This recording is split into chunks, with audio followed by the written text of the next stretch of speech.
You ask Tiger to solve. This deals with linear equations with one unknown. The final result is x equals 18. Let's solve it step by step. Group all constants on the right side of the equation. Subtract 6 from both sides. Simplify the arithmetic.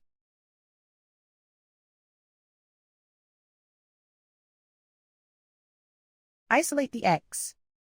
Multiply both sides by inverse fraction 3/1. Group like terms. Multiply the coefficients.